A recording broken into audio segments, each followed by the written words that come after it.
Greetings, CSM students and future STEM professionals. Dean Meyer here.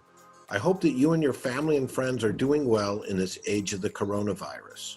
We very much appreciate your responding to our recent survey and for sharing your experiences as we transition to virtual and online instruction.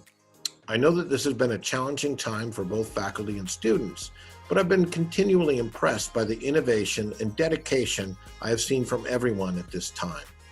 I particularly want to give a shout out to the outstanding staff of the Dean's Office, Associate Dean Alam Hassan, Special Projects Manager Christine Thibodeau, Assistant to the Dean Melissa Perez, Budget Analyst Nancy Gomez, Administrative Support Coordinator Sonia Ortiz Romero, and Communication Specialist Celine Kinder.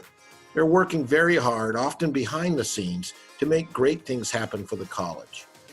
I'm honored to take the opportunity to answer some of the questions that have emerged from our survey. Originally, we were going to name this our top 10 question session, but given the number of overlapping questions, we decided to break this down into general categories. We plan to do this on a regular basis, so please keep those questions coming. I am recording this on Saturday, April 4th, so hopefully you'll view it toward the beginning of your spring break. And I know this is not the spring break that we imagined, but there's still much to appreciate and look forward to. And for one, a real ceremony at the Save Mart Center, and we'll get to that in a moment. Hope that you take some downtime during the break and connect with family and friends.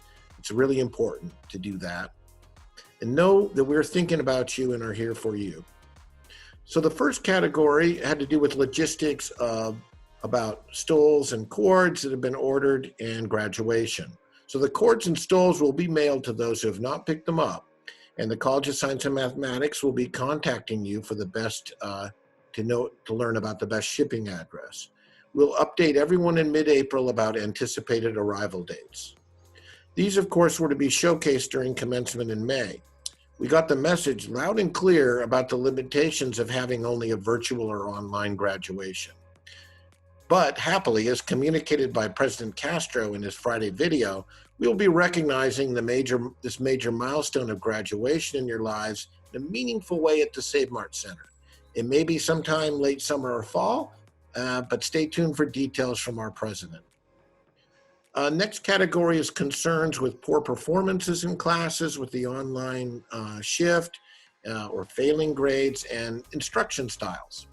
So, as always, please keep in good communication with your professors about your concerns. They want you to be successful. We're all aware of the challenges in this transition, and we're all in this together. So every CSU, every UC, community colleges, universities across the country. So please let the chairs of the departments as well as the dean's office know if you're having difficulty getting in touch with your professors. We encourage those who have concerns over classes to make an appointment with our Advising and Resources Center, ARC. As you know, the ARC advisors are available for Zoom appointments, and we will be providing that information here again and also email. Our advisors can connect you with support services to help with the challenges in moving online, study tips, time management, stress management, and more. We want you to stay enrolled and succeed in your classes whenever possible so that you can stay on track to graduate. Remember, California and the United States, the world needs more STEM professionals, and you are the future. As mentioned by President Castro in his Friday video and detailed in Provost Jimenez Sandoval's email, there are a number of great credit and no credit options that are now in place. To briefly summarize, all F grades will be replaced with NC or non-credit, and undergraduates will be allowed to petition to switch B and C grades to a credit grade, thus not affecting their GPA. The next category had to do with getting into math courses and prereqs for that, as well as the issue of gaining real-life lab experience. We're aware of a number of issues related to the closure of the testing center, and so the ALEX placement test for math is one of those problem areas, as well as upper division writing requirement test. But I'm happy to say that there have been productive discussions to solve these problems. And happy to report also that the Department of Mathematics, that online proctoring for ALEKS will be available by Monday, April 13th, so right after spring break. And these will be free until June 17th using a program called Respondus Lockdown Browser and Monitor. Well, I guess that's better than Shelter in Place Browser and Monitor. Anyway, this is smoothly integrated into ALEKS. So you might ask, so what happens after June 17th? It will cost you at that point $5 for 5 proctored tests. We really made every effort to keep that price down, and it is cheaper than Starbucks. But really importantly, right now, you can log into ALEKS and do your initial placement test and the first unproctored test. With respect to gaining important lab skills, as an experimental biochemist by training, I completely understand where you're coming from, and we're exploring various options to provide you with the hands-on experiences that you're missing. One of the more attractive possibilities are the running of optional but free boot camps for students that could be held on weekends and or evenings, for which we could provide a certificate. As a former program director at the National Science Foundation, I'm a big believer in the transformative power of boot camp approaches.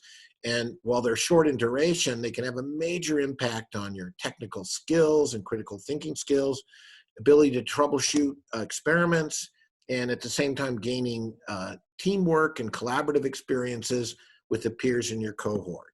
So we'll be providing more details about this soon. For those enrolled in independent studies, please work with your research advisor on an alternate plan for the semester. Many research students are substituting data analysis, in some cases on the data that was collected prior to lab shutdowns, and or experimental design in our primary literature research in place of previously planned lab work. We are hopeful that in the fall, or maybe late summer, we'll be able to safely return to lab environments. The next questions were concerning accommodations and childcare, in some cases homeschooling time conflicts. So these are very good points that have been raised, and we're working with our chairs and faculty to emphasize flexibility when possible, as well as the recording of lectures for asynchronous availability. This pandemic is something that none of us had time to really prepare for. It has affected almost every aspect of our lives and the lives of our family and friends. Many of our students and faculty are really facing the same challenges in trying to juggle academic and family responsibilities. We're all in this together. As these challenges continue to emerge, we expect that our faculty will make adjustments to their course schedules and structures.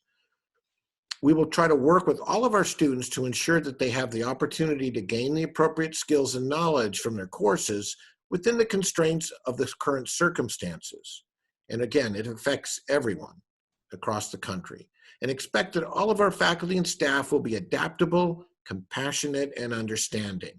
With respect to the dilemma of having time for childcare and homeschooling, that's a very understandable and serious and compelling reason to consider dropping a course or maybe 2 courses. As stated before, we're making every effort to be able to keep you successful and on track for graduation. And again, as mentioned in President Castro and Provost Jimenez Sandoval's communications, there's positive developments related to credit, no credit courses and replacement of a failing grade with the GPA neutral NC or non-credit.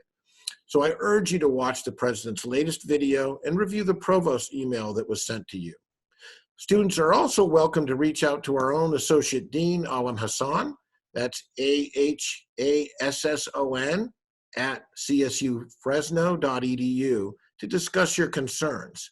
He's very pro-student and all for student success, and he and I meet and collaborate on projects every day, several times a day. So we're here for you.